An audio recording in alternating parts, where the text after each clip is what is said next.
School Division Head at the Bank Street School for Children, grades 5 through 8. And Bank Street's one of the leading progressive lab schools in the New York City area, and has been for over 100 years.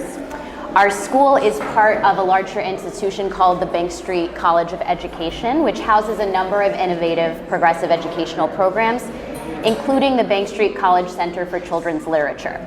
The Center for Children's Literature aims to create, identify, and advocate for the highest quality literature for all children so that it is readily accessible, fosters parents and educators and policymakers to make a commitment to the principle that good literature is fundamental to literacy. The components of the center include the Children's Book Committee, the Irma Black Award for Excellence in Children's Literature, the Cook Prize for Excellence in STEM Literature, the Bank Street Book Fest, and the Bank Street Writers Lab. I highly encourage you to check us out. It is my great pleasure to be moderating this panel today and to introduce you to our esteemed authors. So first, thank you. Yes, first we have Meera Trehan. Meera grew up in the Washington, D.C. suburbs and attended the University of Virginia and Stanford Law. She practiced public interest law for over a decade before turning to creative writing. Her debut novel, The View from the Very Best House in Town, has been named an Amazon Editor's Pick and a Junior Library Guild Gold selection, and is being published in multiple countries. She lives in Maryland with her family.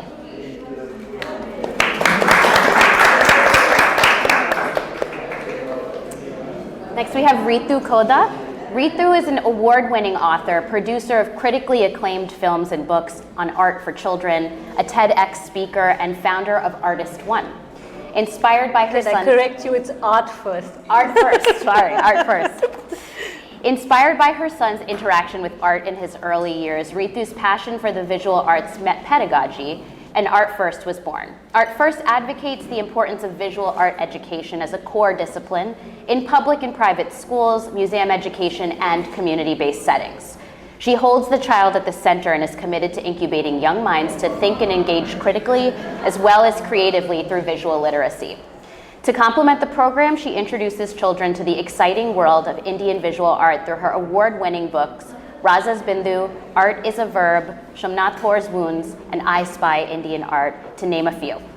She reaches beyond art history to the cultural history of India, helping children in many contexts make a personal connection to this heritage. She offers Art First books free of cost to more than 61 libraries across India, along with resources for librarians and local educators to create an immersive experience for children who do not have access to books and education. Please give a round of applause for Ritu. And finally, we have Priya Kumari. Priya is an multi-award winning children's author and the founder of an independent publishing company called Eternal Tree Books, which produces mainly children's books. Her mission is to publish uplifting books created by visionary authors and artists to share stories from underrepresented Indian and Asian cultures. Celebrated personalities like Hema Malini, Sharon Salzberg, and Professor Vednanda have praised her books. Her most popular book, Leaf Talks Peace, Buddha's Message of Harmony, is the first ever picture book by an Indian author to be endorsed by His Holiness the Dalai Lama, who wrote the book's foreword. Her work has been covered by News 12, TV Asia, ITV Gold, New York Weekly, USA Wire, LA Wire, International Business Times, several magazines, podcasts, blogs, and radio shows. She's passionate about diverse representation in publishing and was selected as a member of the Diversity, Equity, and Inclusion Committee of the largest trade association for independent publishers in the US, IBPA. She's the founding board member of South Asian Kidlit and on the board of East Brunswick Libraries Foundation. She's also a certified public accountant and lives in New Jersey with her husband and 2 sons. Please welcome Priya. So thank you all so much for being here today. I have a few general questions that we'd love to hear from all of you about. So maybe we can start with Meera. Can you tell us a bit about the book you're sharing with us here today? Sure. My novel, The View from the Very Best House in Town, is about 2 friends, both who are autistic, Asha and Sam. And Asha and Sam have been friends for so long, they take their friendship for granted, just as Asha takes for granted that Donnybrook, the house on the highest point in town, is the very best I'm house. just going to pause you. Sure. I think the ambient noise is too much, so let's do the mic.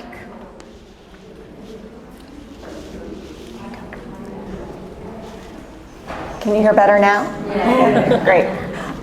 The book I'm presenting is The View from the Very Best House in Town, which is a middle grade novel about two autistic best friends, Asha and Sam.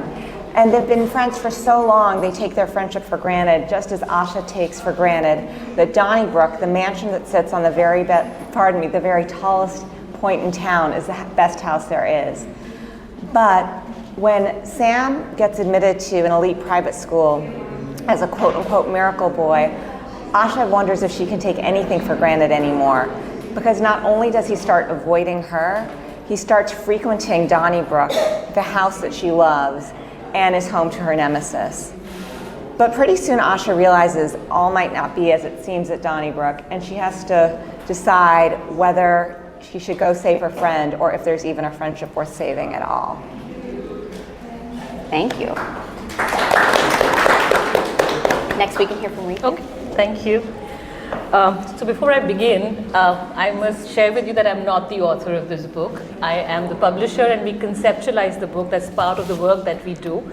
And it's based on Indian artists. So there's a series called Art Exploration, and we invite a lot of authors to come and write with us and for us. And so this book is written by Likla Lal. It was illustrated by Kripa Bhatia, and it's designed by Shambhavi. And the reason why I mention all three of them is, for us, a book is not something that exists in isolation.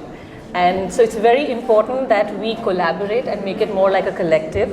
So not just the author, but also the illustrator takes the story forward, and a designer gives it shape.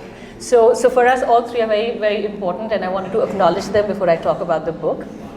Talking about the book, Somnath Hore. So how many of you know that he is a very eminent artist from India? Thank you. Okay, so it's interesting, from a room full of people, we just have one person who knows about him. And I think that is our mission, so that we can talk more about our own artists, about our own heritage, and also share that knowledge with our children. So what this book does is, talks about Somnath Hore, but an incident in his life that a child can connect with. An incident that can inspire the child, and also break the myth that we have about artists who are like esoteric people, and there's always a division between them and us. And so how do you break that barrier?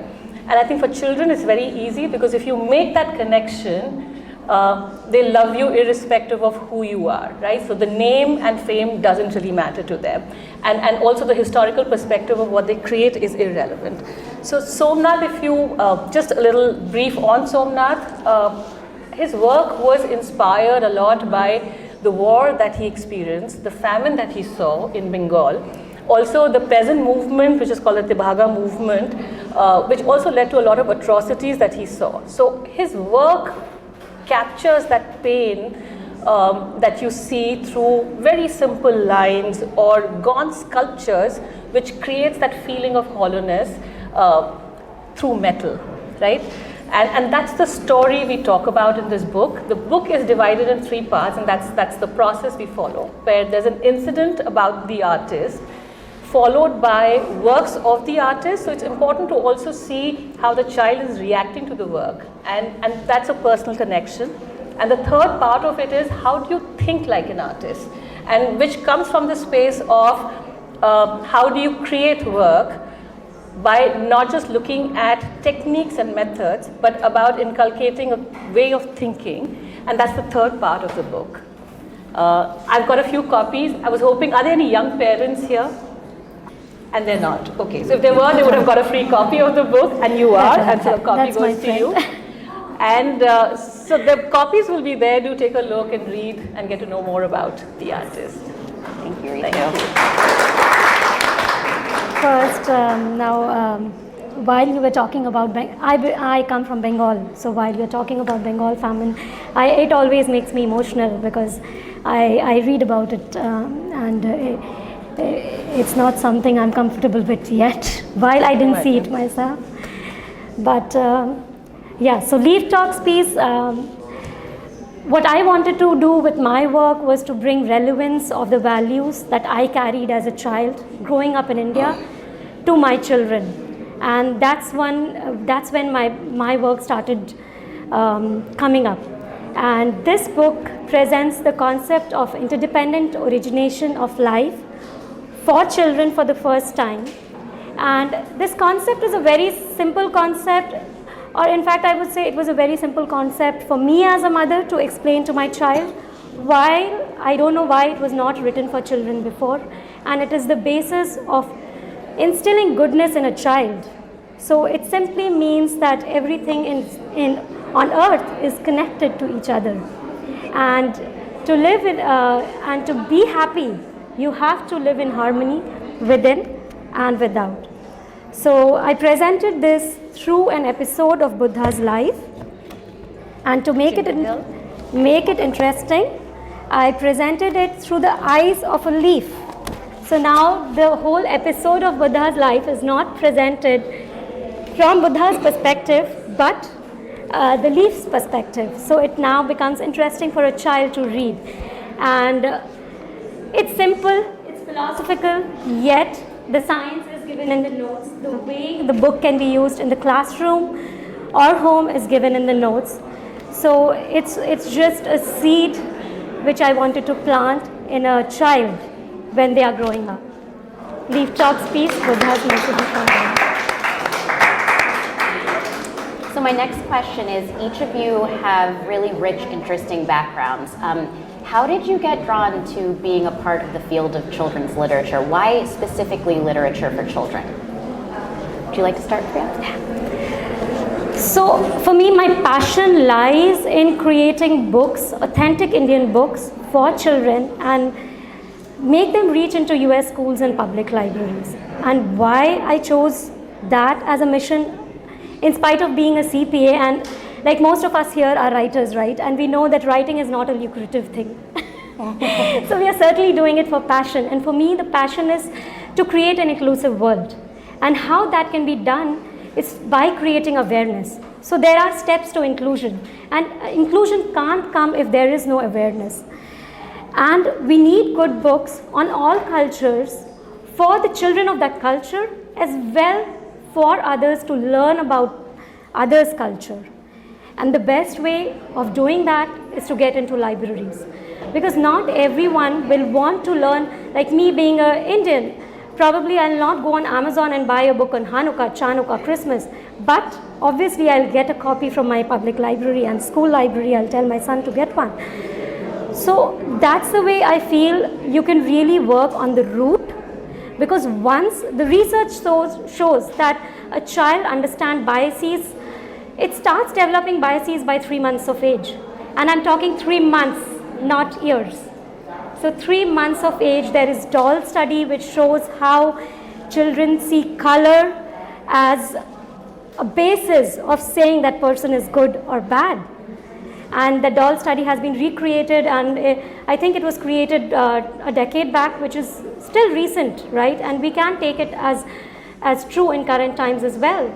And the same happens. A white child will say a brown child, oh, that's not a good person, and same the other way.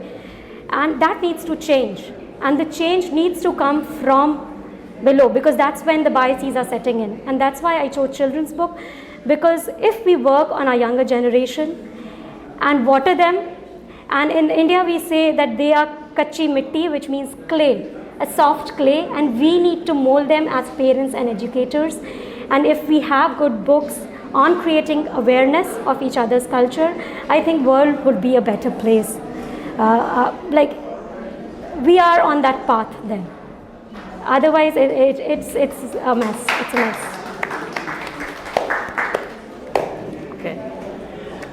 So it's an interesting question. Why children's literature? I'm not an author by profession. I studied psychology and I did my management, but it was just my passion. But I feel motherhood changes you, right? And when you have your children and you look at their education and you see what is it that they're going through, you realize that you want to create a world where everything that they want is possible, and also good education is possible. And how do you kind of create that? So for me, I think child is at the nucleus of everything, and I think child is also full of infinite possibilities, right? And I think that possibility in itself leads to a sense of wonderment. There is that whole space of make-believe world that you create, or you become this whole scavenger of knowledge. You're like, sponges, and you want to absorb it all.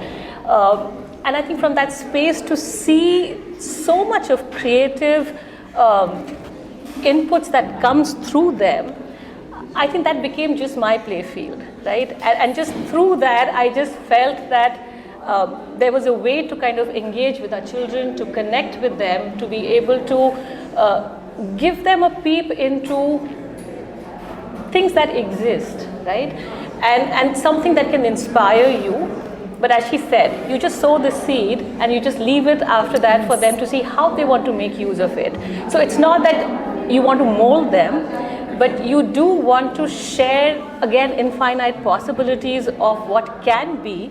And I think that was it. I think the voice of children to me is extremely important. I think we need to empower them. We need to respect them. We also need to understand them. Most Indian parents here, unfortunately, I think all of us have this thing that we need to tell our children what to do, right? We don't give them the space to grow, and we also don't give them a voice that can be heard.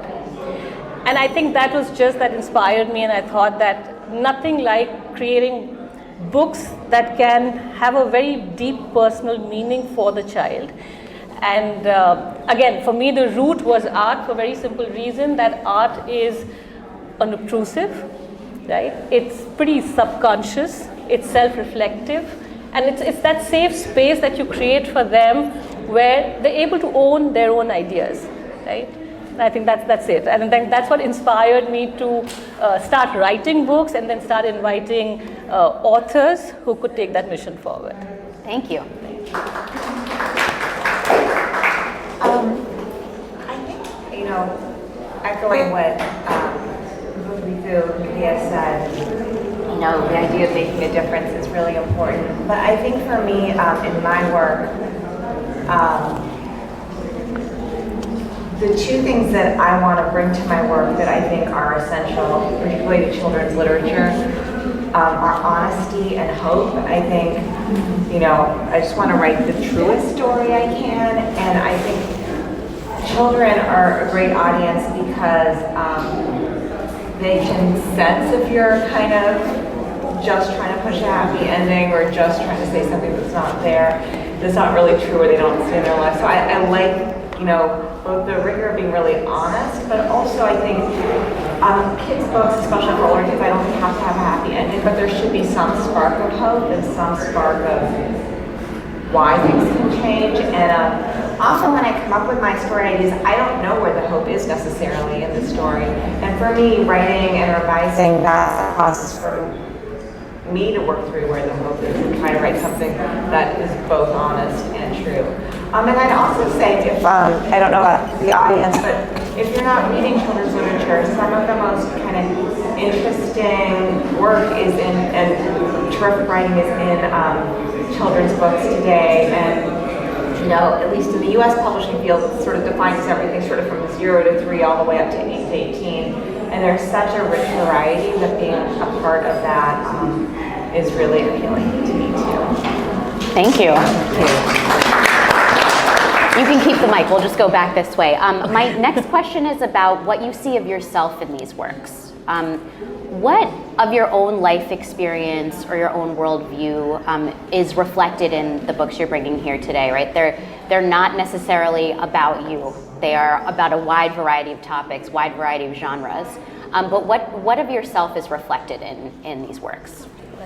So it's funny, a friend of mine who's an author, was on a panel, and she was asked, like how long have you been working on this book? And she's like, my whole life. And I thought that was really interesting because I think for all authors in some way, like, right, your whole life is going into the book, even though in fiction there's nothing, there's no, this novel is narrated from a third from the point of view of a really pompous mansion. That obviously is very fictional.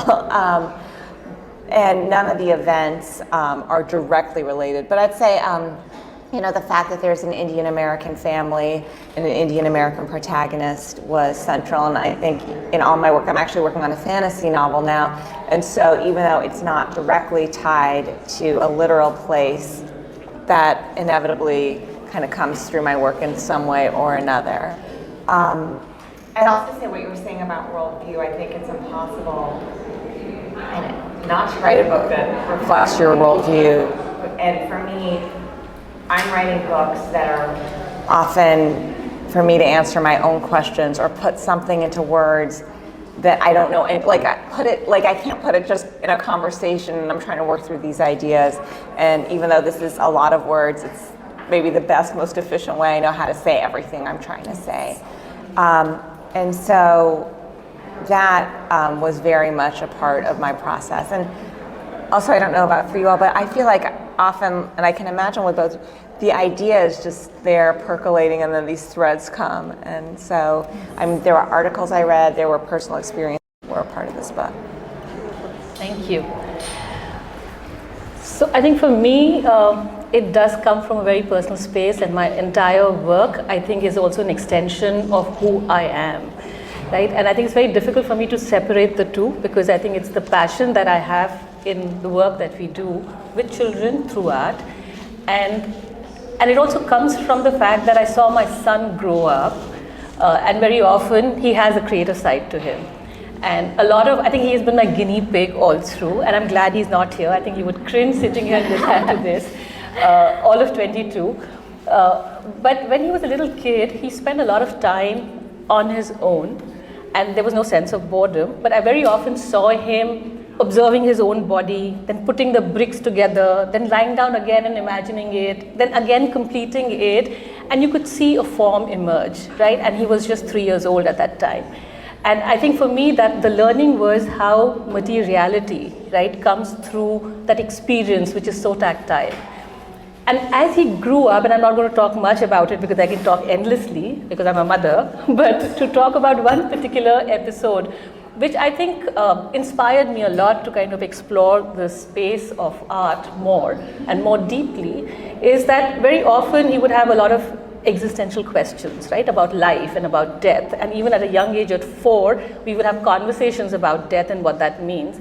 And one day he came up with this image of half angel, half God, right? Half devil. And he says, do you know, I think God is a really clever soul. So I said, what do you mean? He said, because he made evil so that he could just look very good. And I'm like, excuse me? And I think I was a young mother, and I actually did not have a response to it. And like typical mothers, how we'd hush it, or we try and give some philosophy around it. But what I realized is that art gave him that space for catharsis, right? And also an expression which was so unique to him. And for me, I think it was, how do I kind of nurture that space and create that space not just for him, but for all children, so that they're able to have such deep questions and also have a space who can answer that, right?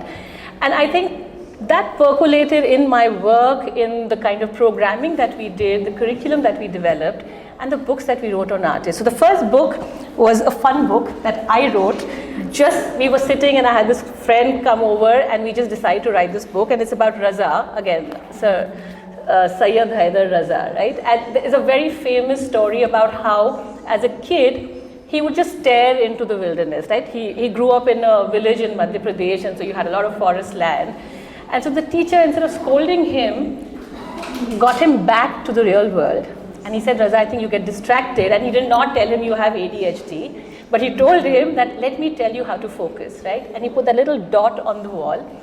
And just by looking at it, I think over a period of time, that dot acquired this giant proportion, in his own work, where the dot became that limitless possibility, that seed within which is everything, right? And that story, when we wrote about it, which really inspired our children, because that's a real life experience that most parents go through, and they do not know how to handle it. And I remember in one of our books are very immersive, like you'll find a lot of projects within it, and the kids do that, and we give them simple instructions. So one of them was, sit quietly in a corner, take a deep breath, close your eyes, once you settled, open your eyes and then paint what comes to your mind. And this one parent came to me and, he said, my daughter was doing this. I went to her and said, what the hell are you doing? And she shushed the mother and said, I am in silence. And then she created this work and she came and showed that work, right? And I think the beauty of that was, one, I think the parent woke up and said, it's not about just saying, oh, very pretty, beautiful art, but to say, you were thinking, and what was that, right? And how that came into the work. And so it's not just about Raza's story, but if you look at Ram Kumar, who's another master, to say that at I think middle of his life, right, in his late 30s or 40s, he realized he wants to be an artist. So he wanted to be a musician. Then he wanted to be a writer, and he did write. He was then working at a bank, and he was a journalist. And then at 40, he said, okay, I want to be an artist, right? And he became an artist. Again, something that I think is just so relevant, because as parents, we want success stories for our children, right? We want them to perform and we want them not to fail. We do not want options where they go into any field that is of interest to them. And so again, here's a story of a really accomplished artist, only because he believed in who he was and he caught on to his passion without the fear of what's going to happen next. Right? So those are the things that have kind of come in through my son, through what one has read, and has become a very integral part of what we do. Thank you. So for me, I think coming into publishing was out of sheer need, because I saw that the kind of the kind of things I was creating for my son weren't available in the market. The values which I wanted the books to have were not there the way they were there when I was growing up.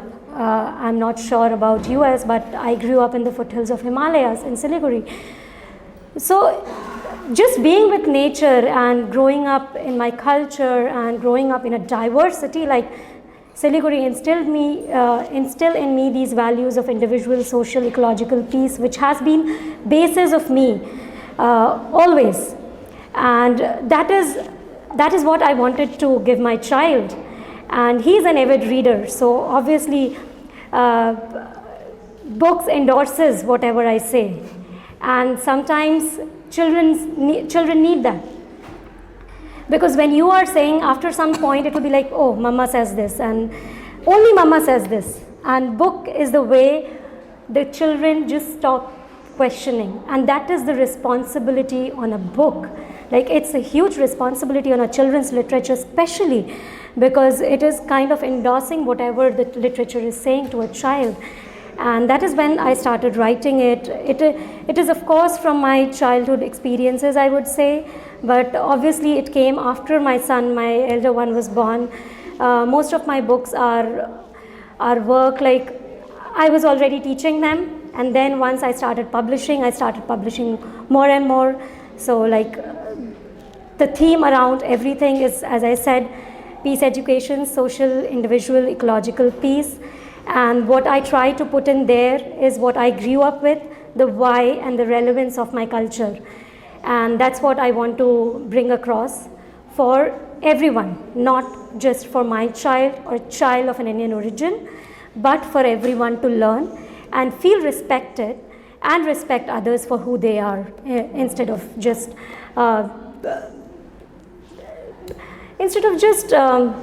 creating perceptions, which we often see in schools, right? About food, about simple rituals you do at home, be it my ritual, be it others' ritual, we are always judging.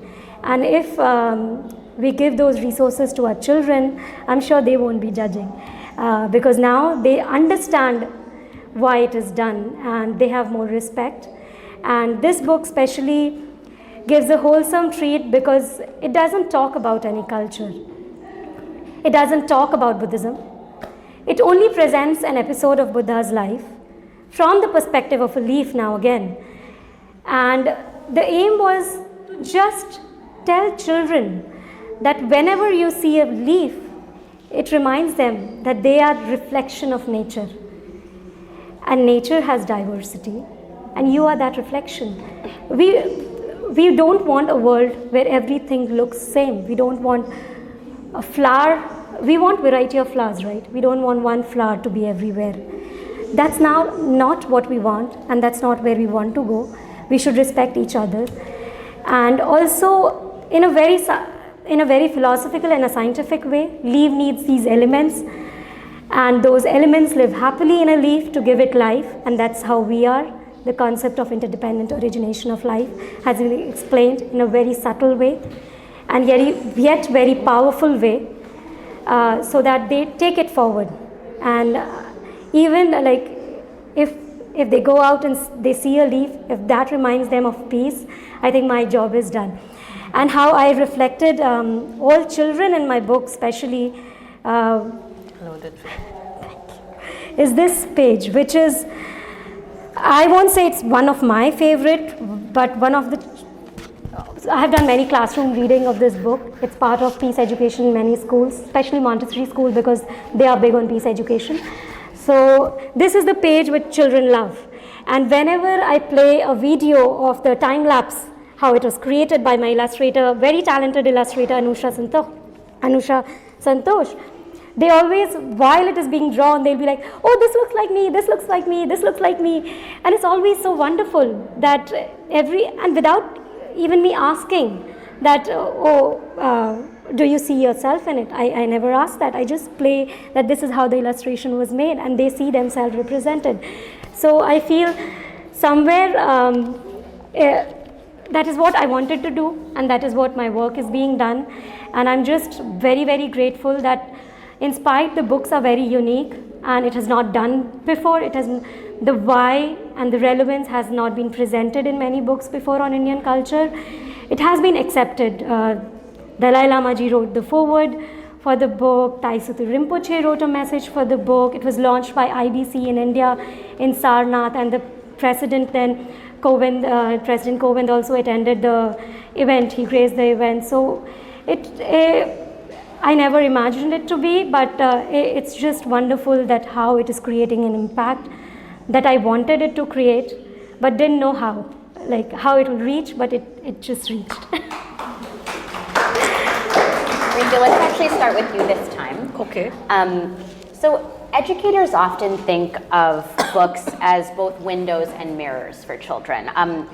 To what extent is your book a window that helps children look outside of themselves? And to what extent is it a mirror that allows themselves to see themselves represented? And you've each touched on this beautifully so far, but I'd love to hear a little bit more. Okay, and that's a very, very beautiful question again, right? Because as I think all of us are talking about it, great sense of responsibility that we hold when we write something. But the writing is not often from the perspective of always saying that there has to be a learning in it, right? But when we look at books, so let me talk about Somnath Hore, right? Why go far away from what we've created?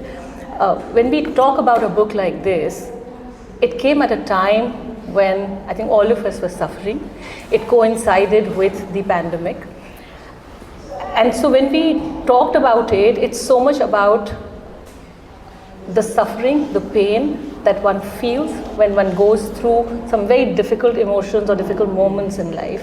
And when we look at it from the perspective of the artist, it was a lot about what he experienced in a very early stage of his life, and that kept reflecting in his work. So for him, he became so sensitive that even a simple mark like a truck leaves that skidding mark, for him, it was earth being torn apart, right? If you had, or you cut the tree and that stump had the mark of that axe, right? That itself for him became a space of pain. And so pain for him was just not about humans or animals, but it went on to inanimate objects, and that's the kind of sensitivity that he felt when he created. But to bring that into the work that we are doing, right? Very often we've been asked, how can you talk about death to children? And why is that important, right? Aren't they too young to talk about pain and suffering? And the more I look at it, the more when our children read this book, right? So sorry, can I? So if you look at the book, right, the whole story is about him. It's not pleasant, it's dark, right? But when you read it, and each moment a child has connected with it, right? They have connected at some level with their own suffering, which might not be so deep as an artist suffering, but even a little child. So we had a little kid, second grader, right?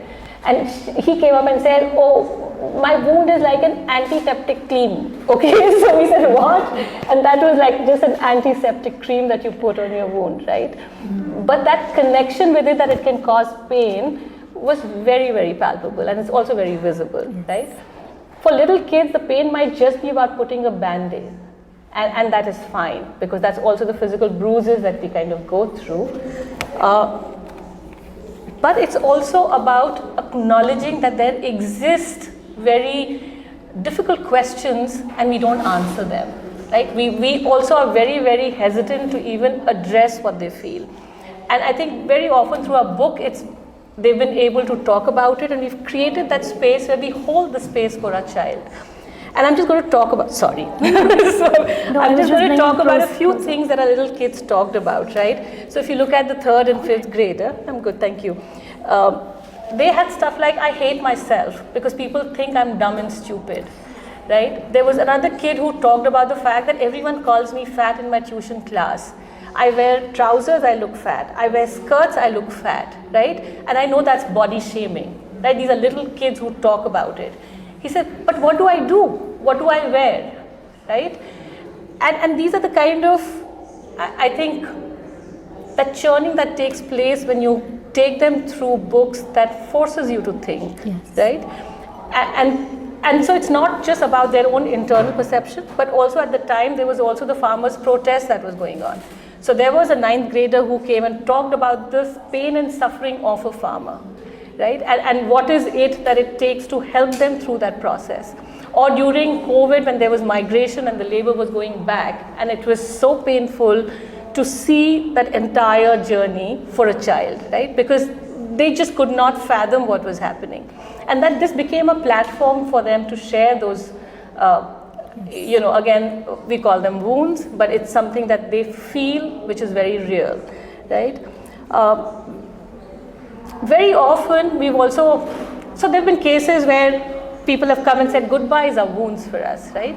You need to acknowledge it, and somebody wrote, acknowledge, feel, cry. Then maybe cry again, and then let someone see it, okay? We had 9th and 12th graders talk about, some of them wrote that our wounds are so deep to heal, and I don't think so they'll ever heal. We had another girl talk about the fact that just because of COVID, and when we did the session with them, her mother had passed away 3 months before that. And her whole thing was, wish I can just see her one more time, right? I mean, I can go on and on, sorry, and I get very emotional about it. And I think these are the kind of things that make you feel that there's never a good time to talk about difficult things, right?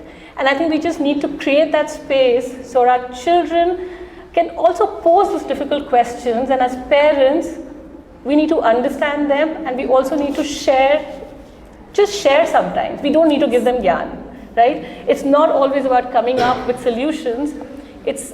I think it's a lot about holding that space, right? And that's what I think very often our books do. Sometimes it's very deep and painful, sometimes it's fun. But either which way, it does become a space of reflection. Thank you. Thank you.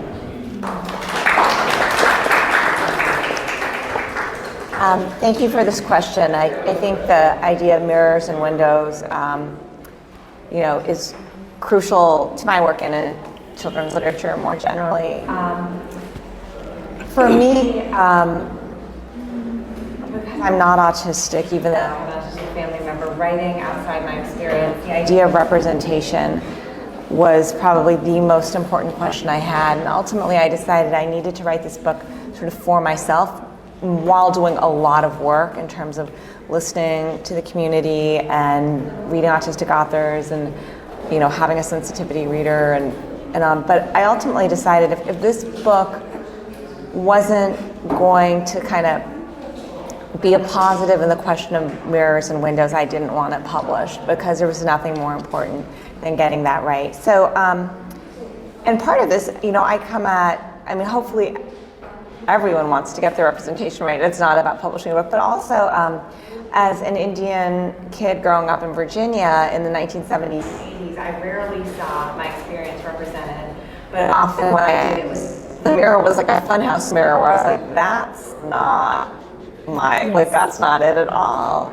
And I remember an argument I had at a camp with this boy who had watched Indiana Jones. He was like, oh my God, you're Indian, you guys eat monkey brains. And I was like, Oh God. We do not eat monkey brains. And he was like, yes, you do. And I was like half the population's vegetarian, like how would that even work? And he was like, well, Indiana Jones. I was like, but, and I, on one hand I was really like annoyed. It was kind of funny that he was so dumb. But I also felt this deep sense of shame, even though I knew he was completely wrong, because that was being portrayed. And so, part of reform I was talking about writing honestly is really reflecting experiences honestly.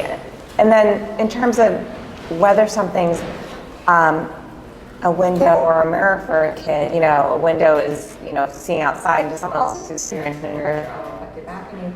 A lot of that is going to depend on the kid reading the book. So it was really important in everything I write to not just assume that my reader is going to be a relatively privileged white child, but to recognize that, a book that's the same book is going to be a window and a mirror, for different kids. And then something in between. For instance, I've heard from a number of kids who are siblings of autistic kids who've actually, it's been really touching to be like, I've read books with autistic characters, but I finally saw one that looked like my own family. So I just think that is the work that's probably the most central. And hopefully, honestly, that isn't limited to children's literature, and thinking about representation deeply and thinking about the fact that this isn't a defensive conversation, but a conversation we're having because mistakes have been made and we want to do better, is really, I think, important. And the other thing I would say about that and why windows are so important is that I think it's really important for kids, to see the window and not just be like, oh, now I understand that other experience, but to see Asha and be like, I know what it's like to be ignored by a friend, and that really sucks, and be able to identify beyond any questions of specific identity, too.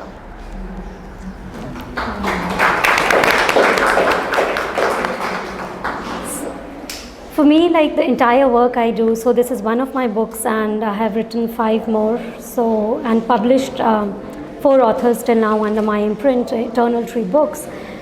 So the purpose, as I have been talking about till now, I think it's all the same I'm talking about each time, but the entire thing was about about mirrors and windows, so that people can just see into our culture, as well as children from Indian origin can see themselves in the books reflected.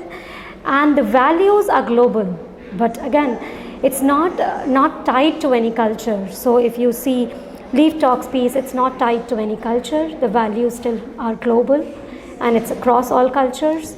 If I talk about Indian festivals, my Holi, my Diwali, which I wrote, and on my Holi I had an endorsement from Hema Malini, actress, which was great. She really loved the book. And again, the values of social, individual, ecological peace are common in all cultures, and that's what I want to do. In this book, I don't think I showed any character specific to any region. I wanted to show that the concept of peace, the concept of harmony is for all and in all cultures, and everyone is represented in this one especially. And depending on book, it's again, all my books are not on Indian characters. As I said, it's for everyone. The yoga book, you will see a Tibetan Bulgarian child. So everyone is represented, and the values are cross-cultural, and at the same time, these are authentic books on Indian culture and values. So definitely, it will help children of Indian origin to understand their culture better and then create awareness around them. Thank you. Thank you so much. We have about 10 minutes left and we would love to open it up. Does anybody have any questions for our authors? This is a question to the entire panel. I think you're all doing extraordinary work. and I'm deeply grateful for what you're doing. My concern is that with little children at the age of 6 or even earlier becoming accustomed to gaming and video games and augmented reality goggles and stuff like that, you're competing against a very, very kind of an onslaught of technology which you have to be aware of, because while this is wonderful work, that has the potential to derail all this. So have you given some thought, and are you preparing for that onslaught? Yes. So, if I may, to begin with, do you want? No. So we were at the Frankfurt Book Fair, and we were invited to be a part of the festival. What was interesting was that published books are still the thing. Right? And it's one of the largest book fairs. And so for me, it was exactly the same concern. Are there digital imprints? And was there a space where we could see some of those? Unfortunately not. Not yet, right? So in the world of publishing, it's still about your traditional format of printing for children. Right?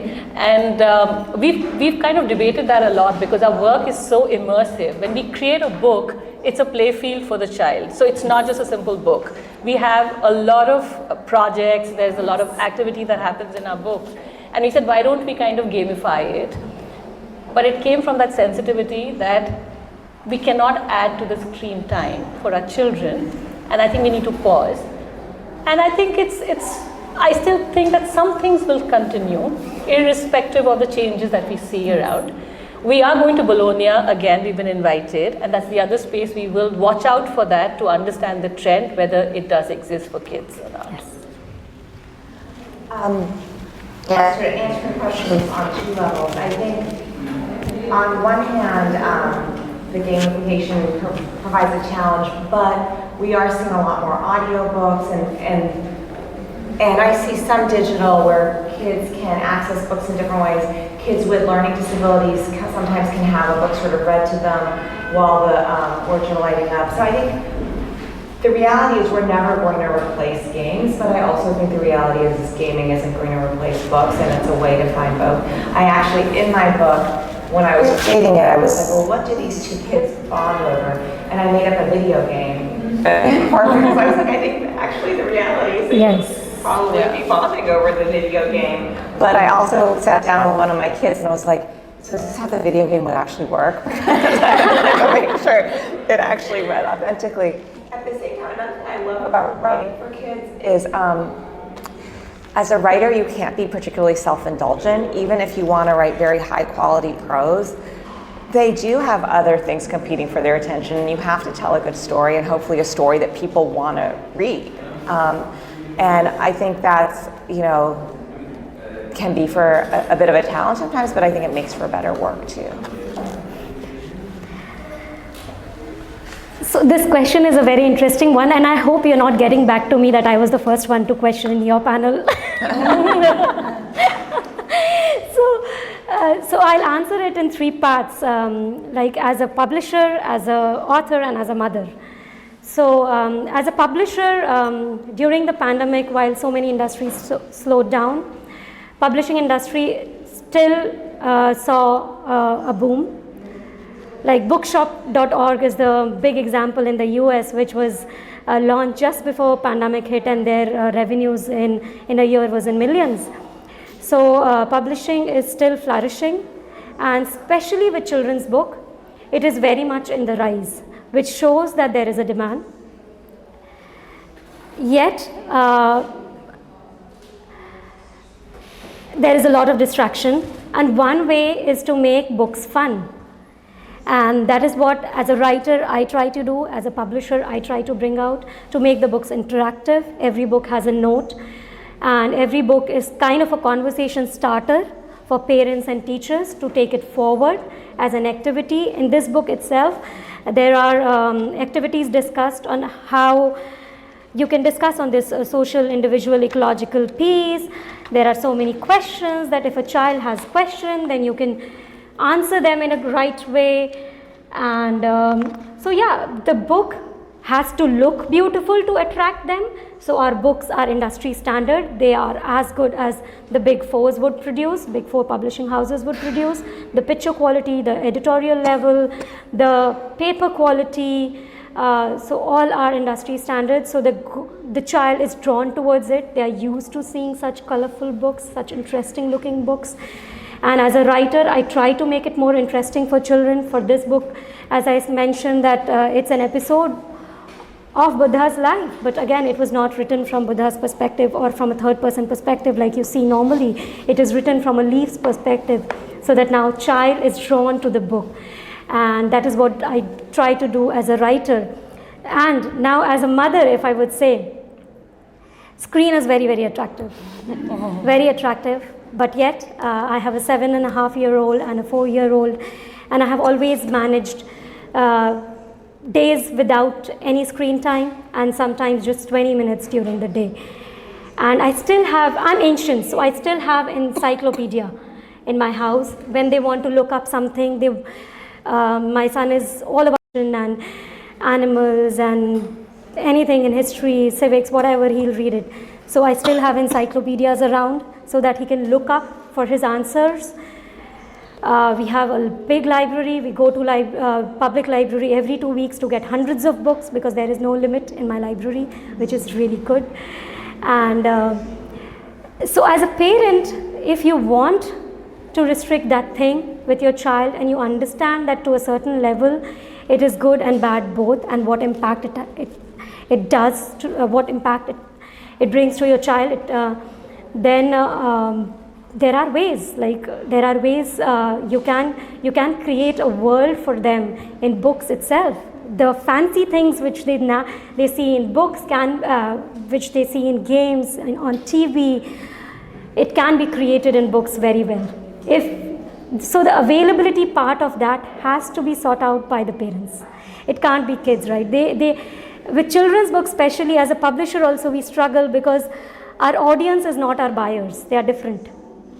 And that is what we have to understand while marketing, that the buyer is a parent while the reader is a child. So it's a very difficult balance, which I maintain with my books as well, so that it appeals to both. And I would say for parents out there, if that is a concern, then create that world for them.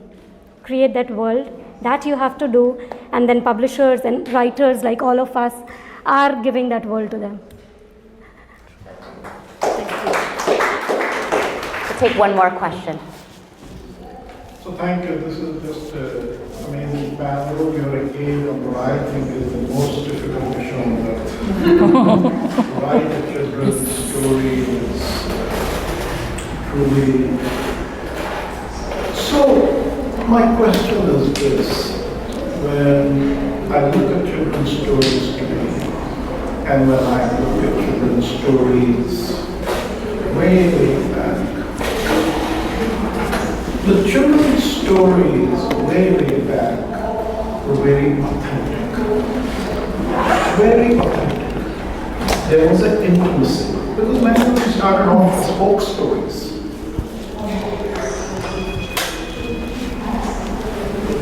Some of them broke through and became universal stories. But nobody started with that. Nobody said, I'm going to write a story that is universal. They started with the world that the child was from. So the monsters were monsters that you could imagine in the world that you were living in. So my question is this: is there a culturally authentic Indian children's literature movement today? But before you answer, I'm going to give you two examples that are very dramatic of what is culturally authentic. Number one, in my research, India is perhaps, if not the only place, one of the rare places where we have lullabies that are only for girls. Yes. only for girls. Yes. Number two, this one I am very confident. India is the only place where there are stories for children and they are still in the womb. Still? In the womb. Oh, yes. So I asked a lot, but it was on my mind, and I figured with such a great panel I could get your guidance. So in one sentence, the question is, what makes for an authentic, kind of culturally authentic story? Big question. Big question, yes. An interesting question. Right. So for me, I always think that everything is defined in terms of time and space. So my husband is always big on this one, that nothing is absolute. It has to be in line with the time and space you are in. And when you are saying culturally authentic, so for me what I would say, what is culturally authentic in India might not be culturally authentic here. Because now it has to be adapted to the time and space we are living in, the place we are living in. And that's what I do with my books. I bring out the relevance. I keep that in mind, that I keep time and space as prime and bring that relevance out for children. That why should they do that? If they are lighting a diya, then why should they light a diya? Will that do any good to them or the world? So I think time and space is important when we define culturally authentic, because it might change. And the other question was, I think, yes, that was right. That's the Yeah. question. Yeah. Meera, do you want to take that? I think there was something else which we're talking about. Lala. So I think, and it's an interesting question, and I think the way different people are going to define authenticity somewhat differently. I mean, when you have over 1 billion people, and I think that's always the issue. For me in my work, I was trying to write very closely from the perspective of 3 characters, and really talk about what they're taking in. And sometimes that is going to reflect Indian culture explicitly, but other times it's not, because the character themselves isn't necessarily thinking about their ethnicity in that moment. They're thinking about school or their friend, and it's going to reflect that. But I would say a couple things on whether there's a movement. I'm much more familiar with Indian American literature, but I would say there is in children's literature, just in recent years, a huge number of excellent Indian American writers in a whole bunch of genres. So Sayantani Dasgupta has a terrific series about, it's called the Serpent Secret series, about an Indian girl from Jersey who, it turns out, is actually the daughter of a goddess and goes and fights Rakshas, but then befriends them. Yes. It's really terrific and combines what to me read, even though it wasn't my experience, read extremely authentically. Veera wrote a book called The Night Diary about partition. It was, I think, one of the, now I see more coming out, but maybe the first children's book I saw in America about partition and that experience. Ranjit Author just was got a Newbery honor for her book, which was a novel in verse, all in poetry, about growing up in Kentucky in the 1980s with a mom who's diagnosed with leukemia. So there's just a huge variety, and to me, I think authenticity should actually be something that I think we need to recognize there's not only one authentic story, and I think too often authenticity is actually been used as a cudgel to narrow our stories into just like, well, is she wearing a sari, is she drinking tea, or chai, or this or that. And I think, one thing that I like when I think about authentic stories is thinking about the iceberg model. And at the very top might be cultural markers that we can easily identify, the chai, the sari, this and that. But actually things like, maybe some of the examples you're giving, about lullabies, about family practice, about, social experiences and, social status in society, those might be much deeper markers that actually, when you're reading it, you can say this is an authentic work or not. And I think it's important that we don't make authenticity, a narrowing concept, but rather a broadening concept. And then, sorry, the last thing. But at the same time, I felt when the question started, you made a very interesting point about the breakout stories, that even if they, and this is more a craft question, not a cultural question, even if they broke out, they were very specific. And I do think in the best writing, you have to be extremely specific and then let the reader kind of find the universality of the experience through kind of understanding these concrete details about your character's experience and your character's setting. And it's amazing how actually writing things that are extremely specific can actually help the story and help a reader connect because it feels real. So I just want to make a quick point. India was the culture that gave the apologue to the world. Apologue meaning animals act, behave, talk like human beings. We had a lot of innovation in children's literature. So part of my motivation to you guys is that there is enormous innovation in Indian children's literature. But the last point you made, Indian culture maintains, the point about narrowing that you said, Indian culture maintains that the macrocosm lies in the microcosm. And if you get the microcosm right, it will work. You have to get that microcosm right. Okay, so Rakesh, I have a very different view on and how you're looking at authenticity and what you define as culture, right?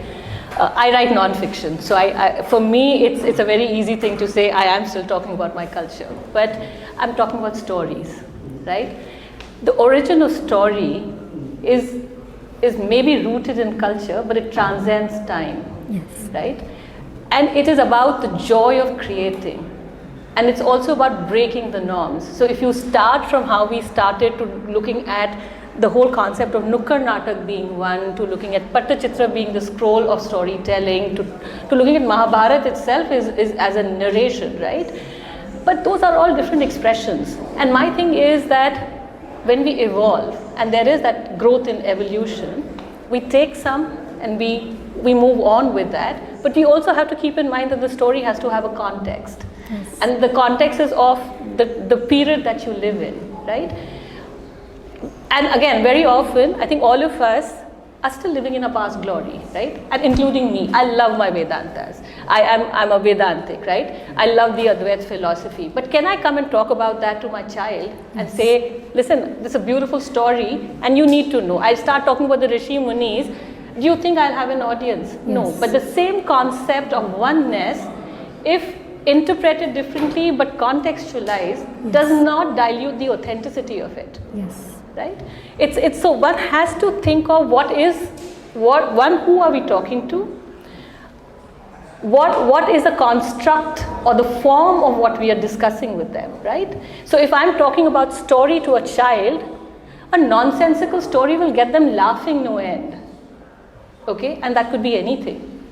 So that's where I come from. So I somehow disagree with what you're saying, that it always has to have that cultural underpinning. It can be there, but it has to grow and it has to evolve, right? And so even if we go back to the microcosm, as I said, it changes and it shifts because there is no permanence in what exists, right? And realities change with time. That's where I come from. Sorry. It seems like a wonderful point to end. Everybody, thank you so much for coming and enjoy the rest of your afternoon. Thank you.